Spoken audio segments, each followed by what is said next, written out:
Welcome to our next episode. This is all about having the correct expectations when it comes to a training and nutrition program. We have all seen the bold claims that say you can drop 10 pounds in a week, and you can flatten your stomach in 5 days, and you can transform your body in 21 days. And those claims are quite sexy and activating and bold. And although intuitively we might know that those are some really bold claims that probably aren't true, they do move us towards wanting to buy those things, which is why you still see them around. But we're going to get real today and look at what we can actually expect with a solid training and nutrition program in terms of our physique, our strength, how we feel. We're going to be looking at this from the 3 month mark, if you've been training for 3 months, 6 months, up to a year or more, because as my clients know, we look at training nutrition more from a sustainable model of doing this for decades to come rather than jumping into a fitness program for 90 days and then having to switch to something else. So I want to mention this too, when you see these major claims of you can, flatten your belly in 3 days or whatever it is, and it's usually associated with a picture or a video of someone's body. I just want to remind you that a lot of what we see in social media is not real. And I know we know this, right? Just like we know the claims are kind of bogus, but our eyes and our brain can be really tricked into thinking that it's real. We want to believe what we see. The video editing now, especially what we see on Instagram, is so realistic. I don't know if you've ever seen videos where women are doing the before and after, before they edited their body and after. It's crazy. It is so hard to detect. So just throwing that out there, when you see these really bold claims, plus you see it with a body that looks almost unattainable, almost like an impossible physique, it's probably because it is an impossible physique, because even that person doesn't have that physique.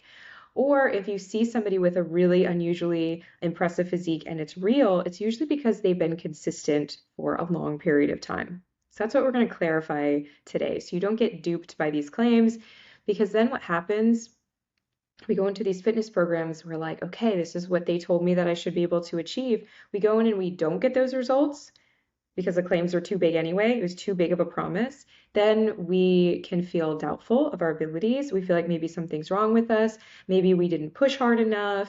Maybe we start to feel shame around our body. Well, I didn't get the results that so and so did. It can discourage us from trying again, and we think, oh, well, fitness doesn't really work for me. And that's just not really the case, right? If the expectation was way too high. So again, we're going to clear all of that up. In this episode, how we're going to start is we're going to be looking at the training and nutrition method that will give us some context. So these fitness claims are usually based off of extreme interventions. It's like, what are those crazy diets? I remember it was the potato diet. You eat nothing but potatoes. The grapefruit diet, eat nothing but grapefruit, right? Those sort of diets. So we're actually going to be looking at first a sustainable method and what we can expect by a sustainable method that is not going to these extremes, what we can expect on something that is not as sexy and bold as these crazy things we see out there, these gimmicks essentially. And then again, after we look at that method, we're going to look at what we can expect. So if you're new here, this is the Feminine Strength Podcast. This is where we share innovative strategies for women to sustainably build a strong and fit body while supporting their hormonal health and improving nervous system resilience. I'm your host, Jess Mather. I've been a strength and rehab professional for almost 15 years now. And I've helped thousands of clients now all over the world become happier, healthier, and stronger in their body. So let's get into this episode on the method. So the method that's going to provide us some context about what to then expect. So what I consider one of the most optimal methods for women, and what I mean by optimal means that the results are optimal in both strength, physique, and also our metabolism, so we can eat more and eat more carbs without gaining unnecessary weight. We're going to cover that first. I call it a female-oriented progressive overload training program. That's a lot of words, and we're going to kind of break this down. So again, it's a female-oriented progressive overload training program. So we're going to cover the female-oriented part in a minute, but let's talk about what the progressive overload piece is. So with this, We would be training 3 days a week, exercising 3 days a week, lifting weights 3 days a week. Essentially, progressive overload training is smart weightlifting, to put it very simply. I like the 3 days a week model for us because it's quite flexible and adaptable. So, for example, I train Tuesdays, Thursdays, and Saturdays for the most part, but sometimes we're doing something on Saturday. So I train on a Sunday. Or maybe we're gone for the weekend. So then I'll train Monday, Wednesday, Friday. So there's a lot of wiggle room there. Versus if you're on a program where you have to train 4 to 5 days a week. The 3 days a week are a great sweet spot. Each session is about 45 to 60 minutes, right? So sustainable, right? That's what we keep emphasizing here. About 4 to 6 exercises per workout, nothing crazy. 2 to 4 sets per exercise or rounds, 2 to 4 rounds or sets per exercise, and about 5 to 30 reps per exercise as well. So we're not doing super high rep all the time, but we're also not staying super low rep necessarily, that we're only staying in, more of the powerlifting rep ranges of, 3 to 5 reps. So we've got a really good range there. There's been more research coming out that hypertrophy or putting on muscle, which gives us more of that toned look that most women are after, they used to say the hypertrophy range of reps was between 8 to 12. That was what we always had to train under if we wanted to build muscle and build a strong physique. We're seeing that that's not actually true. It has more to do with how hard we're training, how intense we're training. So actually varying the rep ranges can really come in handy depending on the exercise. So just throwing that out there. So we also want to take rest breaks. This is really important when it comes to a sustainable fitness system, is that we want to take rests in between our sets, anywhere from 1 to 3 minutes between our sets. If we're really going hard building strength, going more in the 3 to 5 rep range, and maybe our rest breaks are closer to 3 to 5 minutes. That's more on the larger range. Generally, for my clients, I just keep them within that 1 to 3 minute range.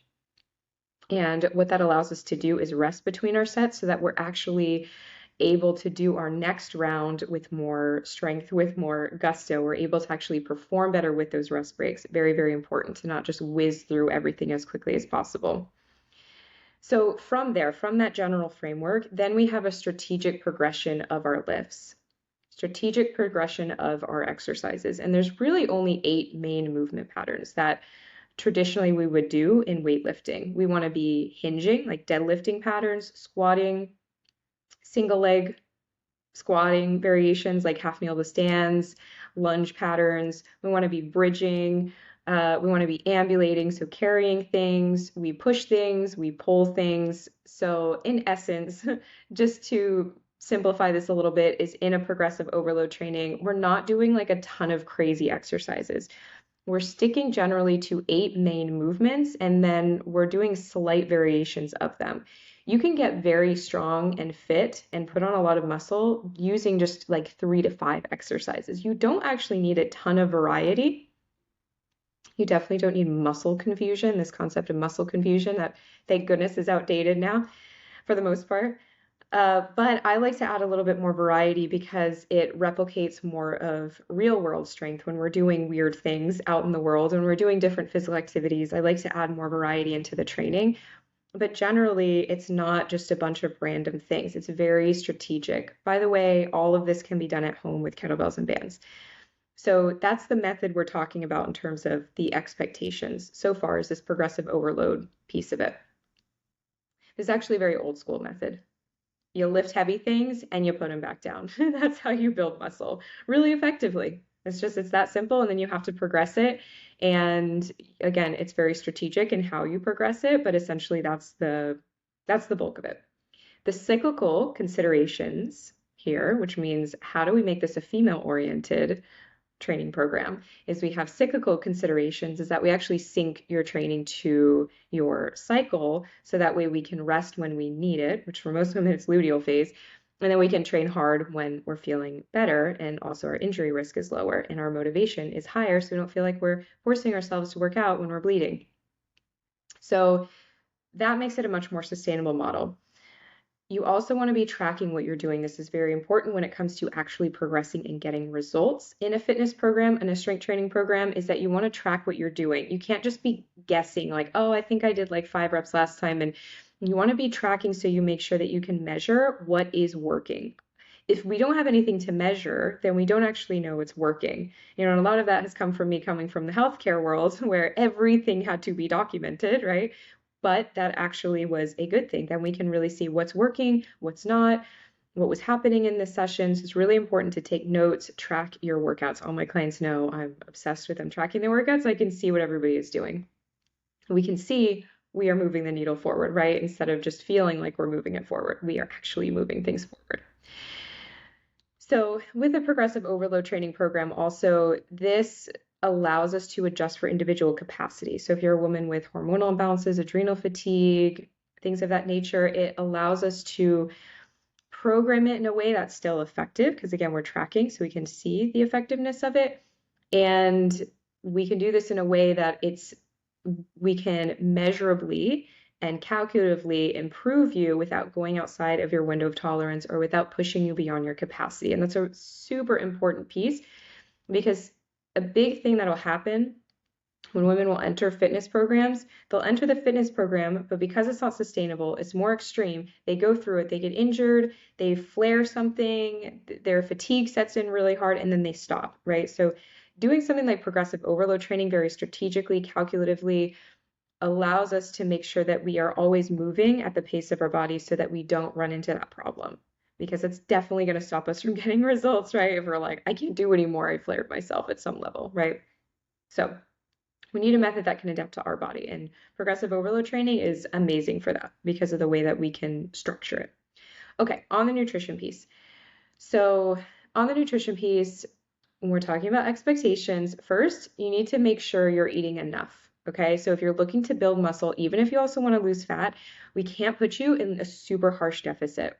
I did a podcast episode that was quite popular on eat more to lose more, which is a bit of a nuanced conversation. So if that's interesting to you about eating more food and losing weight, you're welcome to watch that episode next. But essentially, we want to make sure that we're not chronically under eating, especially with weightlifting, which requires fuel, especially protein. Generally, across the research, the recommendations are 0.7 to 1 gram per pound of body weight is generally a good recommendation. For most women, I throw out there 30 to 35 grams of protein per meal 3 times a day. It's a great way to space it out. I heard one of my colleagues who focuses on blood sugar in one of her podcast episodes the other day. She said it's life-changing to do that. And it really is. That if you're going to change anything about your nutrition, do that. Eat 30 to 35 grams breakfast, lunch, and dinner. So when you are eating well, eating at the right amount, that's going to fuel your activity. But if you want to lose weight, still put you in a good enough deficit. What you can expect in terms of a sustainable, reasonable weight loss goal is going to be around 0.5 to 1% of your body weight per week. This is why there's often that range of you can lose a half pound to 2 pounds a week. We often hear that, right? So this is a little bit more of a clearer way to say it. 0.5 to 1% of your body weight per week, which essentially means if you weigh less, it's going to be slower than if you had more weight on you, it's going to be a little bit faster. So if you weigh 140 pounds and you wanted to lose weight, that's about 0.7 to about 1.4 pounds per week of weight loss. And again, that's in a sustainable way. That is a reasonable expectation to have when you're training 3 days a week and you're eating well and you have the right deficit that you've created. And we'll talk about the deficit here in a minute. So again, you want to be eating enough to fuel your activity, eating enough protein, but if we want to have you lose weight, we're going to have to also put you in a deficit. So what that looks like, we can create a deficit to get that 0.5 to 1% drop every week by creating a deficit through your nutrition, decreasing calories, or we can create that deficit through additional movement.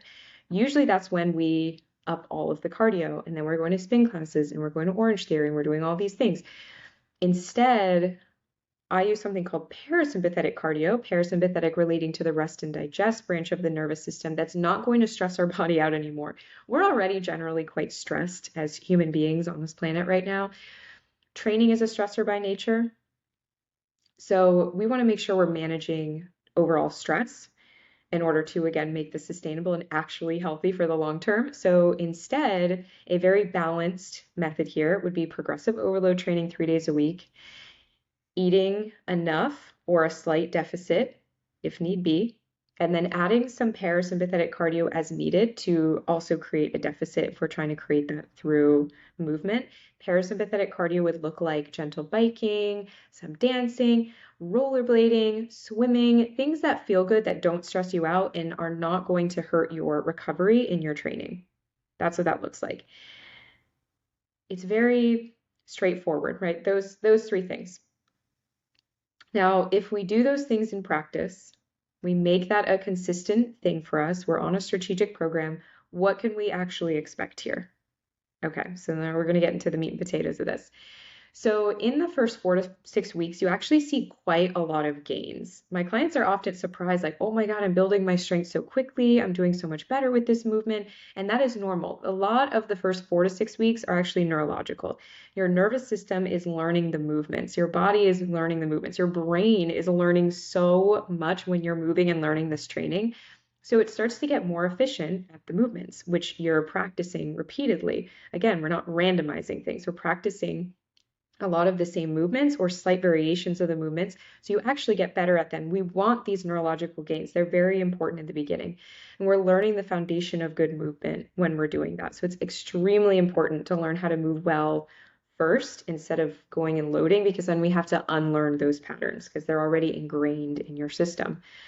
So in the 4 to 6 weeks, one, if you have chronic pain, that's where we reduce all of the chronic pain, so you don't have to worry about that. But that's where you're going to be learning things like how to breathe properly. You want to learn how to use your feet well, how to stabilize your core, how to use your pelvic floor safely. We did another episode on that. So those first 4 to 6 weeks, you're learning how to move well and safely in your body to prepare yourself to start loading.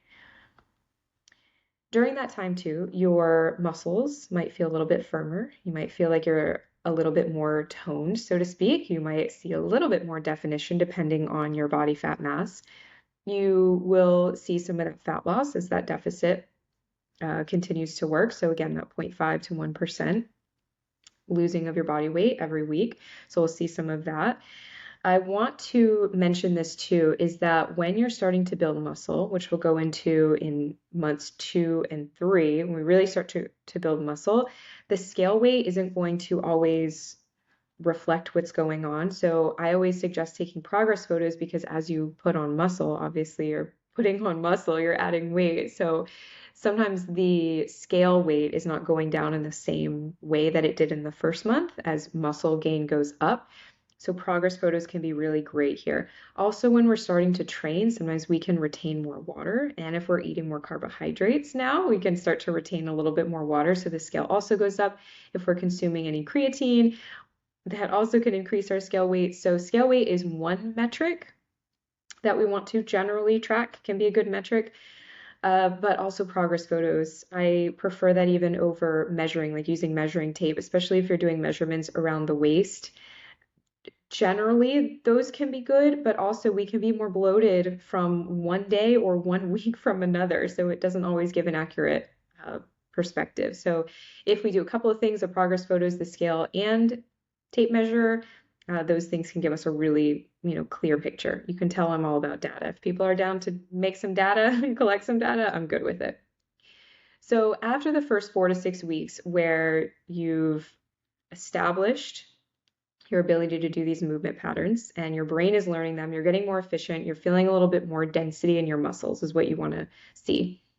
Your strength starts to come up for sure in those next 2 to 3 months. So you'll start to lift heavier. You'll start to feel definitely more solid and confident in your movements. You'll see small visible changes in your muscles from here. So again, this is month 2 to 3 is when you'll start to see the visible results, especially in your glutes, in your back, in your shoulders. That's where you usually see the definition first. The fat loss, again, we might need to readjust the calories a little bit or what we're doing depending on what we're seeing in the progress photos or the scale. You'll start to get more confident with the movements here as well. So just to reiterate, this is at like the 90 days. This is usually when fitness programs are over. And then you don't know what to do after. So again, there's so much more here that we can play with when we're taking a more sustainable approach. So 3 to 6 months in, things start to get fun. So you can start to see dramatic improvements in your strength from 3 to 6 months. You've probably doubled from your starting weights. So it's really neat. My clients track their training. They see, oh my God, like I'm literally twice as strong as I was 3 to 4 months ago. Really, really fun to see that. It's very motivating, intrinsically motivating. In terms of your muscle, now you start to have more visible definition. You'll really start to see your body change. Clothes will fit differently. People will start commenting in positive ways. They'll say, "Oh my God, what are you doing?" Or like, "Oh, you're hopefully somebody that you trust and feel comfortable with. Your booty looks good." I hear that from my clients a lot. They'll say, "My friend said this," or "My partner said this," and my butt looked good. So you'll really start to see those changes. This is why progress photos are also really nice because we do change so slowly when it comes to our physique because we see ourselves every single day, right? So when you take progress photos, you can also see how your muscles are changing. Really, really good idea to do that because that can really create that intrinsic motivation to keep going as well if physique is a goal for you, physique changes. So your confidence is going to build quite a bit too. You're going to feel much more comfortable doing the movements. You're going to typically feel like you want to continue doing it. You want to keep playing. And there's a curiosity about your strength at this point, which is just amazing. That's when women really fall in love with the process. I was going to read this testimonial that I got just 2 days ago from a client, actually. And this is what she said in terms of her results and her experience going through this. I've tried a couple other online weightlifting programs and none of them were a good fit for me. It was too easy not to do anything or just go through the motions, right? Especially when we're thrown into programs so quickly. You're just trying to survive it. That's not the vibe here. With Fem Strength, it was just the right level of challenging and just the right level of support. I love that the movements we were doing built up to more challenging versions, and so we get those slight variations of the same movement patterns, but they were repeated enough to get really comfortable with them, to build that competency. Competency builds confidence. The weekly check-ins that we do every week, of course, it was key for me. It was very helpful to reflect on what was going on, what I needed to improve on. Again, tracking, make sure we're really monitoring what's going on. Her goal in this was to make weightlifting a more integral part of her life and really improve her skills safely and effectively. And I definitely got that out of the program. I would highly recommend it to anyone who wants to build strength in a smart and sustainable way. She said, "Thank you so much. I really enjoyed it and feel much stronger. I can see myself continuing to weightlift in a way that fits well into my life." That is like my dream goal for you guys is teaching the skills and again, managing the expectations to continue this month after month, year after year. So we're not doing these like super quick 90-day, 30-day shreds. It's like, no, let's make this sustainable. Let's make this like work for the long term, which we're going to get into here in the 6 to 12 months. One little piece here. So I give a secret word in every podcast, and that secret word is different every time. And if you collect 8 of them, we'll give you 10% off the 6-month Fem Strength training program. And that secret word today in this episode is potato, because we like potatoes in Fem Strength. Fries, potatoes, chips. Okay, now for the 6 to 12 months in. So this is where the end of feminine strength is at the 6 month, but we have a continuation program. I actually just spoke with a woman today, and her first question as we're talking about Fem Strength is, do you have a continuation program after 6 months? I feel like I'm really going to need 12 months to have this kind of support. And I said, we do, because enough women requested it. So now we have a continuation program because 6 months is where you'll definitely see the physique changes. Usually the fat loss is somewhere around 15 to 20 pounds, which follows that rate that we discussed earlier. But more importantly, your body composition will be much different. A lot of women come in at Fem Strength, they don't even want to lose weight, but their body composition changes quite a bit, meaning they have more muscle and less body fat, even if they were already at a low weight. And we can continue to change our body composition for years and years and years. It's a slower process than fat loss, but I'm telling you, it's worth it. I've been weightlifting again, like I said, 15 years, and I feel like my physique personally of what I prefer in my body gets better and better because I'm just forever putting on more muscle in a really sustainable, simple way. So at this point, your strength is solid. Like you're gonna feel really strong. You're really good at lifting. Like you're a good weightlifter. You've again reshaped your body composition. is solid, you're healthy, your insulin sensitivity is really good, your confidence will be up. So the neat thing about weightlifting is not only like, okay, I'm happy with what I look like in the mirror, is that you've committed to yourself. You've made this commitment and you've showed up for yourself over and over and over and over again. That's what builds the confidence. And also the way that you just feel and move in your body, how rooted you feel, how confident and graceful you feel moving, your balance.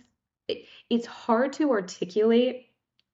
It's just something that's felt after you've been doing your training for 6 months plus. But that's the best I can do. You feel very solid, grounded, graceful, balanced, strong. You just feel really strong and fit in a way that your body also doesn't feel beat up. You're not injured, right? You're not fatigued all the time. You're not sore all the time. So also at this point, you've really built a new normal, right? Lifting has really become a part of your life. 3 days a week, you're lifting regularly, you're training at home, and you have a system that's actually sustainable for you that you can continue doing, right? And be able to maintain your physique for life. So I want to say this, when it comes to a training program like this, you don't have to continue progressing forever, right? You don't have to get so strong you're like doing a 200-pound squat. Client had asked that the other day. You can just maintain your strength.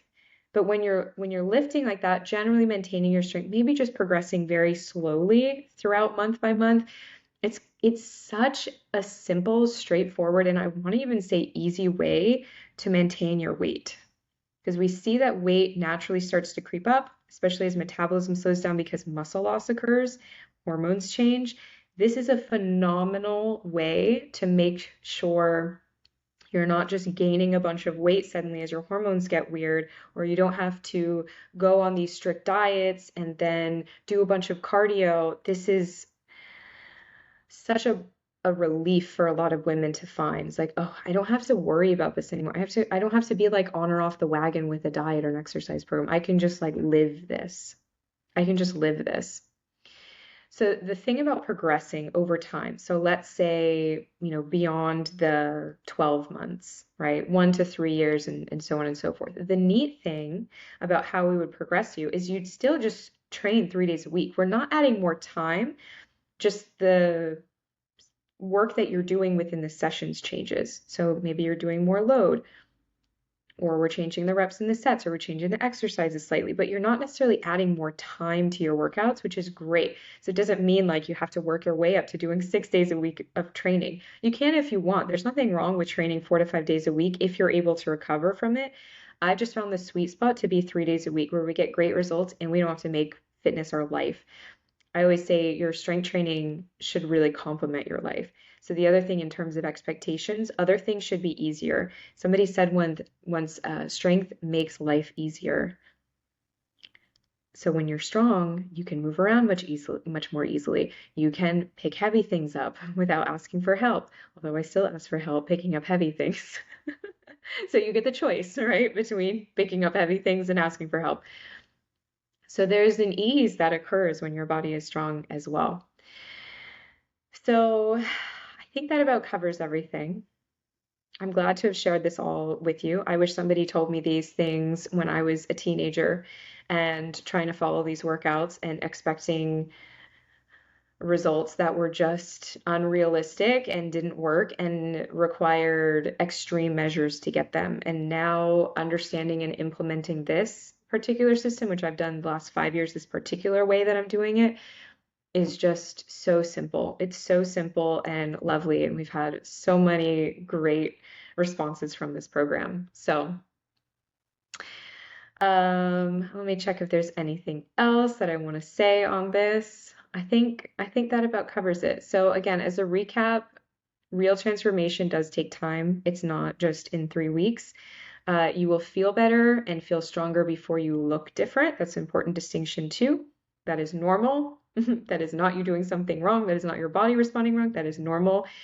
And the method matters. Again, we're not going to these extreme measures. We're not doing random strength workouts. We're not doing like high intensity interval training all the time. Nothing will transform your physique, your strength, and your metabolism like strategic progressive overload training. I can just say that right now. I've been in this industry long enough. It's just the old school lift heavy things and put them back down. So if you are interested in this sustainable model to train and eat in a way that works with your cycle, in a way that doesn't stress your body out, in a way that you can maintain for years to come, something that's also intrinsically motivating because you're seeing your strength go up, you have reasonable expectations, you know where you're going, you know what you can see moving forward. You are welcome to go to the link rebuildingbody.com/feminine strength and learn more information about all the classes that we put in there, the training program itself. There's one-on-one sessions involved in Fem Strength as well. And again, if you collect all those words, 8 words throughout these episodes will give you 10% off the 6-month program. The thing I started doing in Fem Strength as well, the training itself is 6 months, but it's 12 months of support. And that has been really great because sometimes there's going to be weeks where you don't finish your training. You're going to do 2 days a week. You're going to have to skip a week of training. You're on vacation. All of that is okay. There is no pressure to get everything done. That could be such a relief in fitness. Is like, we don't have to get everything done. This isn't like stuff everything in. This is like, how can I build the patterns, the habits of good weightlifting that's going to be nourishing for my body while also getting results on a really reasonable, great timeline. That's the goal. So, hope this was informative for you.